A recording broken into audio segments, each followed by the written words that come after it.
Hello, welcome to episode 35 of the Craft House Magic podcast. My name's Ellie and I'm coming to you from Norwich in Norfolk, and it's a really snowy day today. It's really lovely. It's far more snowy than I ever remember it as a child, and a lot of places have closed down, so we're basically snowed in. So thank you for joining me if you haven't watched before, or thanks for coming back if you've put up me on previous occasions. So today I've got some knitting, some sewing, a blast from the past and gadget, and some confessions. So it's a little bit shorter than normal. I haven't had a chance to do any bobbin lace, so I haven't got any of that to show you.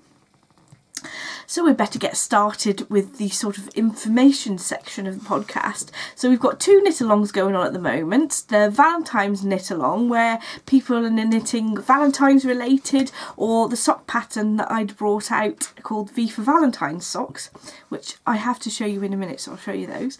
So everyone's been joining in, and it's been so fun to see everyone's socks. Really beautiful socks that have been finished already. So we've got that one running, and we've also got the Christmas craft along, which means that you can do any craft at all in the months coming up to Christmas in 2018, so that you get everything done by the end of November, so that you can just relax in December and everything will be lovely and festive. This is the idea. I've actually cast on some new socks that I'll show you in a minute that I'm knitting along with that, but I haven't posted them in the thread yet, so I'll have to do that later on this afternoon. I've also got plans this afternoon to sort out my resolutions video that I promised you about 4 weeks ago. I'm going to do it today, and also a tutorial of how I wash my socks. I think I'll probably do a separate one on how to do like shawls and things, maybe today or maybe next week. We'll see how time goes, but I'm hoping to get those two videos on resolutions and the washing socks tutorial done this afternoon, so they should be uploaded near enough the same time as this video, fingers crossed. It's been so busy the last week. I've been doing a wonderful collaboration with the lovely Kelly of Lay Family Yarns, and we've produced a kit in the sort of theme of Easter. So we came up with a little bunny called Buttercup, and Kelly's dyed some beautiful yarns that are in the theme of Buttercup. This is a lovely creamy base with speckles of delicate yellows, blues and pinks in there, and this comes with a little mini that is like this blue shade. I've got this caked up because I've got a little pattern to show you a little bit later on. So I've designed a pattern that will be published on the 30th of March, which is Good Friday, and the people that buy the kits will get a download code to get the pattern for free, and it'll be available for everyone else for a couple of pounds. So I've been knitting up this sock that I've already designed, and it's on the way to test knitters to have to knit it up as well, and I'll show you that pattern in a little bit. But this is the bag that I've designed with little Buttercup on. So Buttercup has got a cute little pom-pom tail, which is made from Blueface Leicester yarn. I had to use a lovely fluffy Blueface Leicester yarn because it wouldn't do her justice. And then her little flower, which is a buttercup, is made of a yellow Suffolk puff. And then I've done some free motion stitching for the little bit of grass with a flower, and to stitch around Buttercup herself.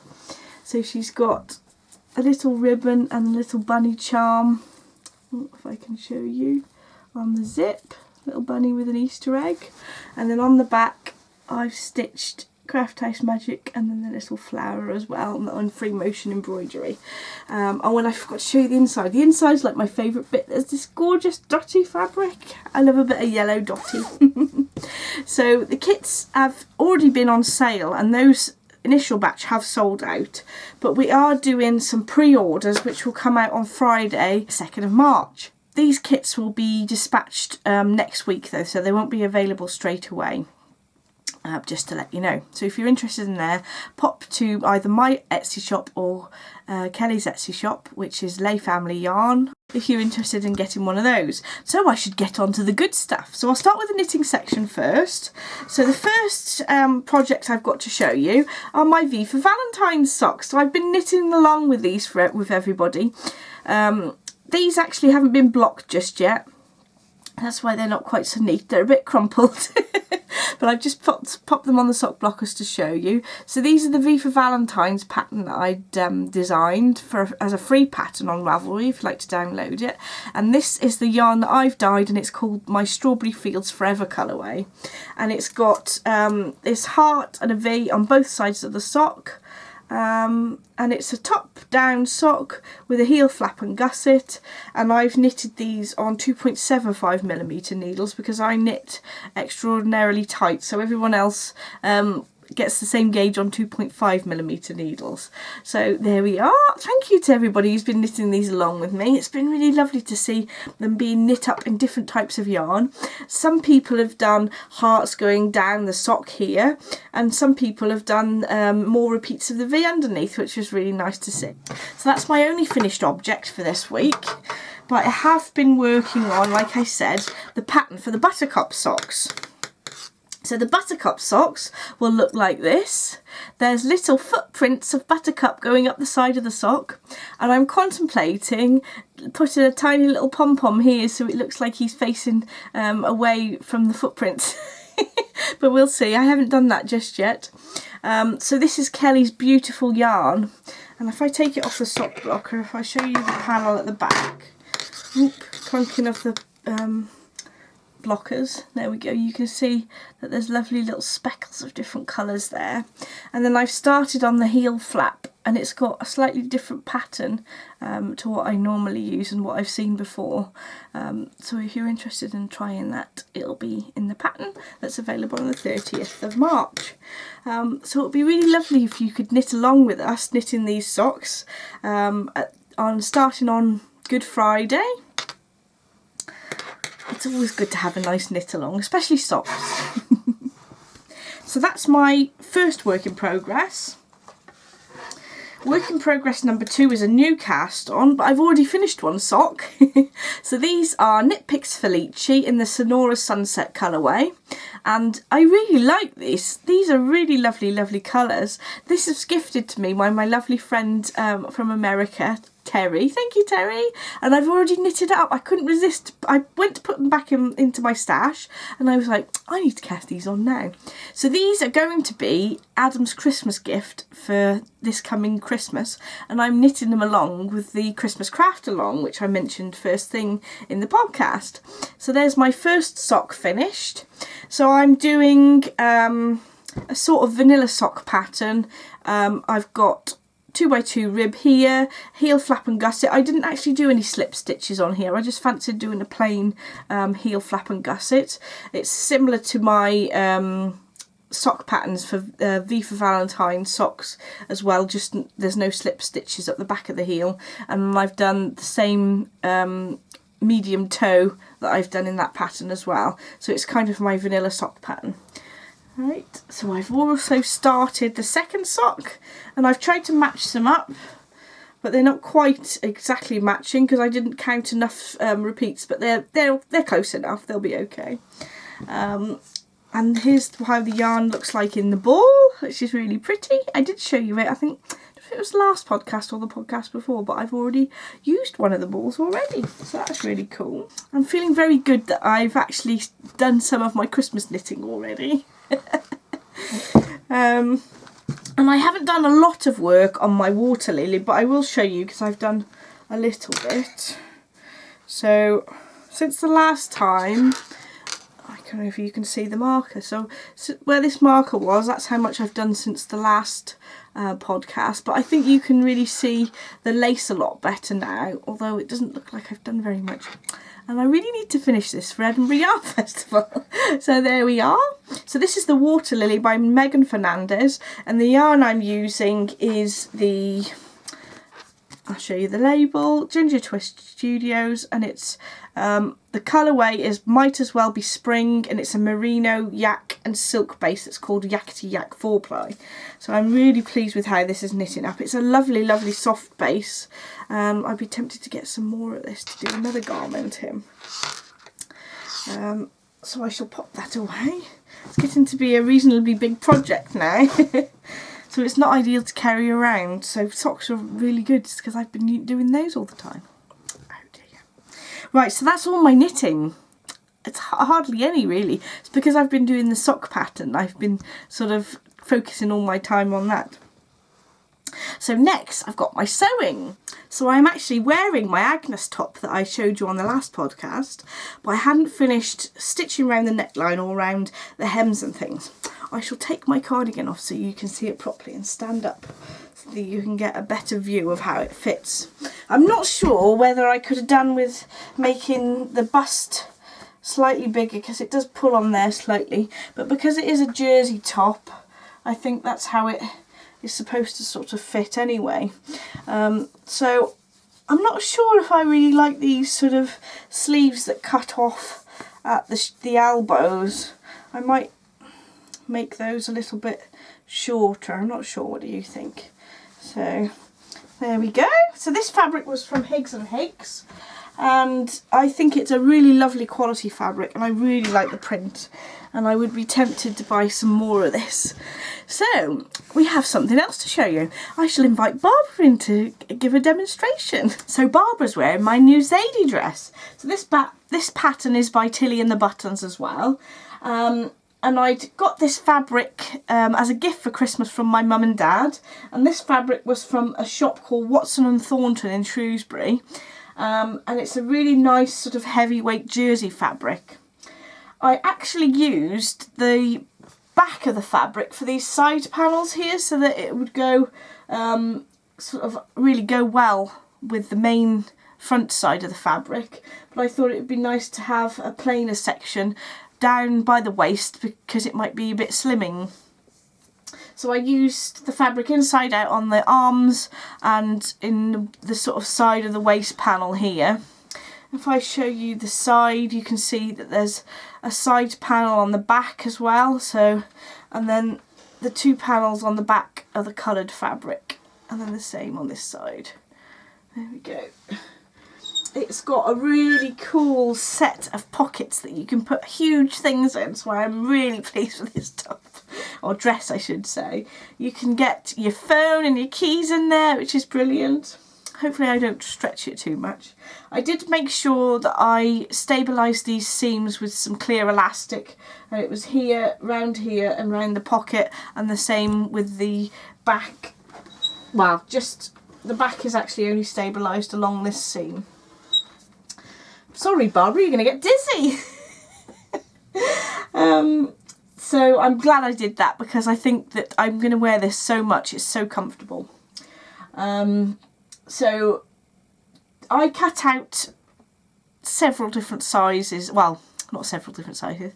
I cut out the size 6 on the top shoulder, which goes to about a size 7 just on top of the bust, and then I did a bust adjustment on this, and then the size I cut out for the skirt and the waist and the hips, it was actually just over the sizes that the Tilly and the Buttons patterns go to. They go up to size 8, and I sized it up one more size.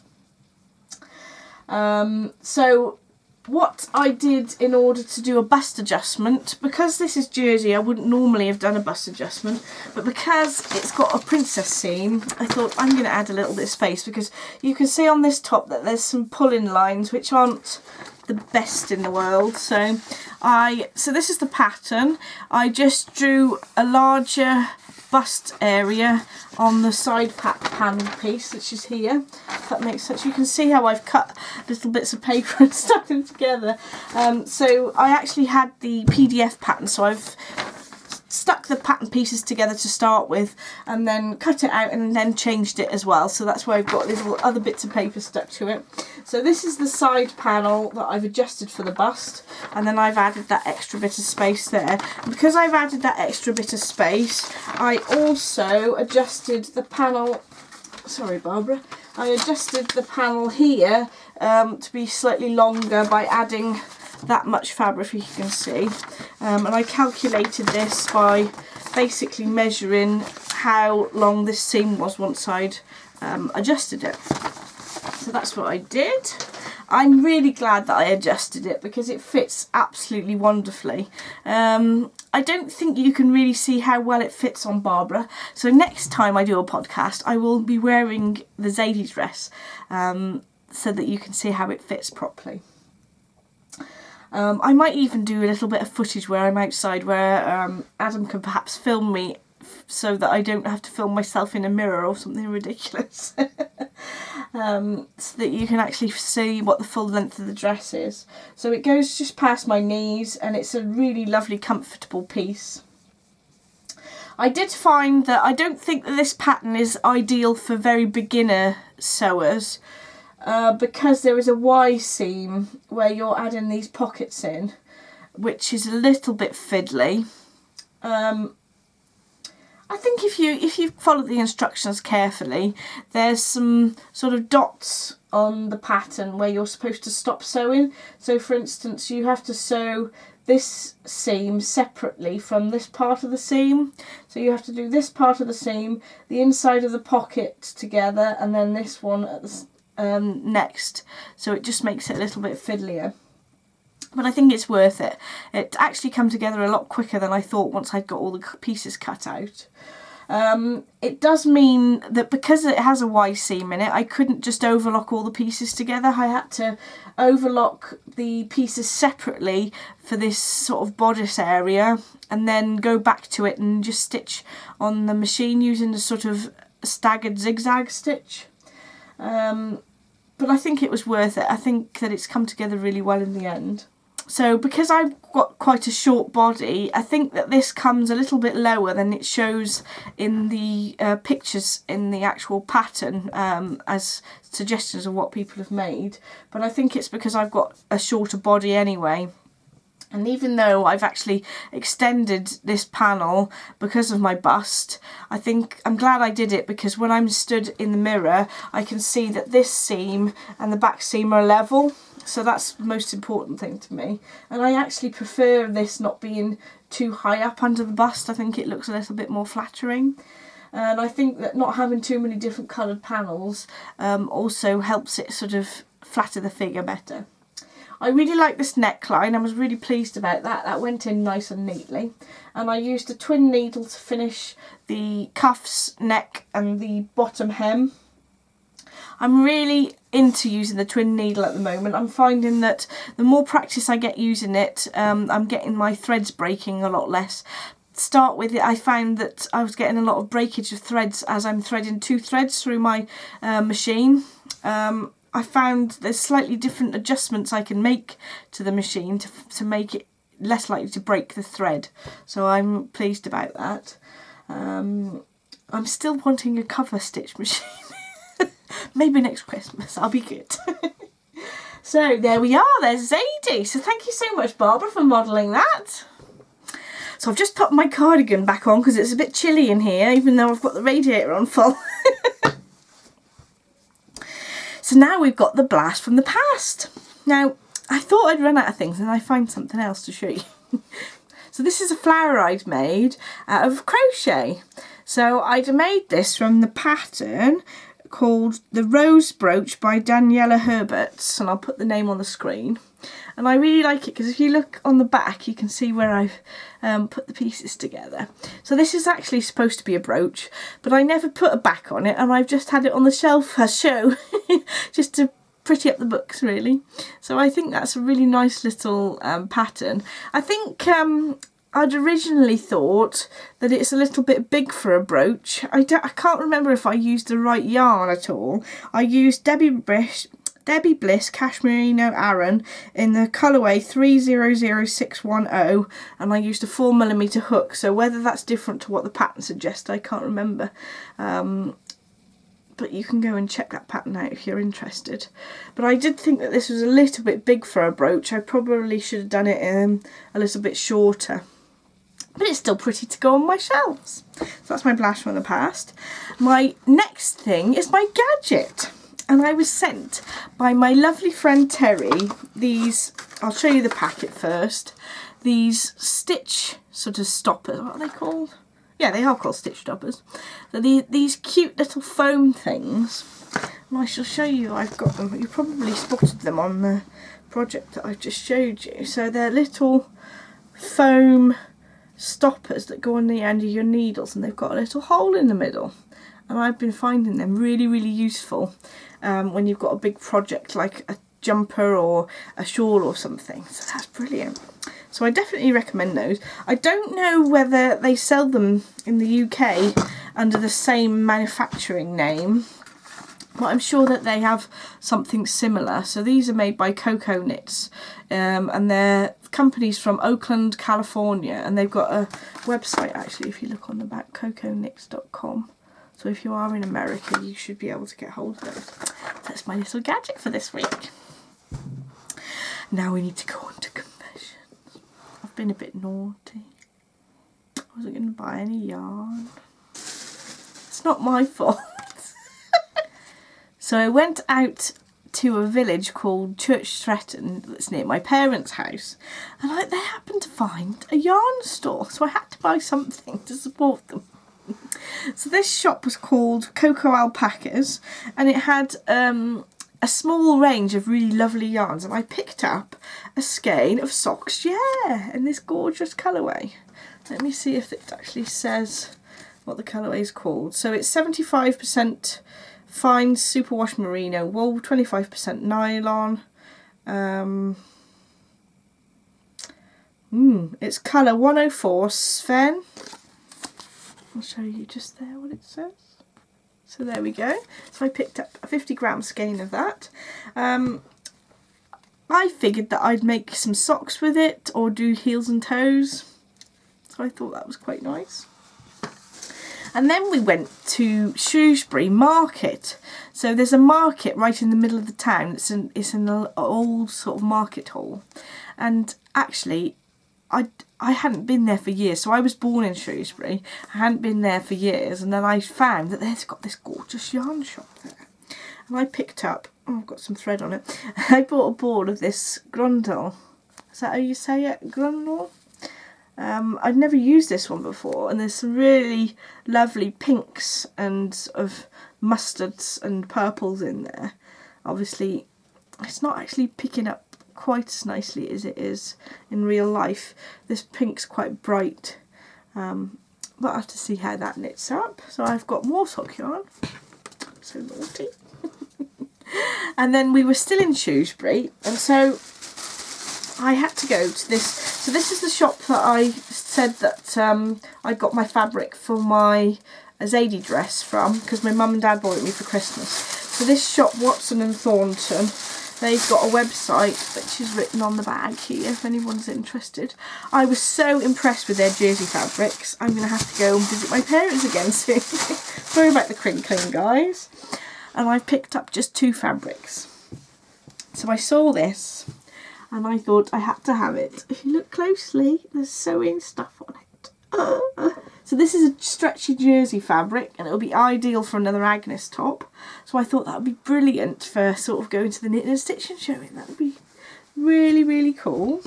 So there was that. I showed a lot of self-restraint. I picked up a couple of meters of this Liberty printed jersey. Now this isn't coming up particularly good in the picture either. But it's a beautiful sort of purple and pink fabric, which is a typical Liberty. Oh, that's better. It's coming up a bit better there. And this is not only a jersey, but it's a really soft, fleecy jersey inside. So I thought that I'd adapt the cocoa top just a little bit and perhaps change the neck, because I really like how the cocoa top fits me over the bust and the hips. So I think that would be really nice. So I've been naughty. At least I know what I'm going to do with these fabrics for clothes anyway. So that's all my naughty confessions. I'll just talk to you a little bit about shop update. So I have had a shop update last Friday, and I popped quite a few different yarns, well, different colours into my shop. Quite a few of them have been sold out, but I just wanted to mention to you that I'd got a new Blueface Leicester base in my shop. So this is a BFL and nylon base, and it's got a lovely high twist. So I definitely recommend this base. It's really lovely. and I've also got some minis. So because I'd had such a nice lot of interest in the mini skeins that I had in my last update, I've done 2 sets. So this is the set that I showed you on the previous podcast, which I've got some more in the shop. We've got Nobody Does It Better coming around again, Pink Cadillac, and a new one that I'd sort of made up as I was making the minis, which I might turn into a larger full-size skein. It's a grey base with some purple speckles in. So that's the mini skein set that I'd sort of done the same as the last update, but I then made some more up. So I'd got, these purples don't come up in the camera very well, so we've got a sort of tonal purple here, which is the same as the Purple Rain. This one's got some purple and some corals in there, little sort of splodges. We've got some turquoisey, blue and yellow, and then there's this one here, which I've actually been dyeing as a larger skein, which I've named Rio. So it's named after the Duran Duran song Rio. I'm not going to sing that one today, we'll save it till the next episode. So those are the minis I've got in the shop, and then I thought I'd just show you what the BFL base looked like. There, it's got a nice high twist, and this is actually quite soft for a BFL, I think. So there we go. So I've got a couple of other colourways in the BFL base that are still in the shop as well, but unfortunately I think the Rio in the larger skeins are sold out, but I hope to get some of that dyed up for the next shop update. What I'm going to try and do is update the shop every sort of Friday, so that it just tops it up a little bit at a time rather than waiting for a larger shop update. So thank you for staying till the end, and I wish you a wonderful crafty week, and I hope to see you in the next episode. Bye!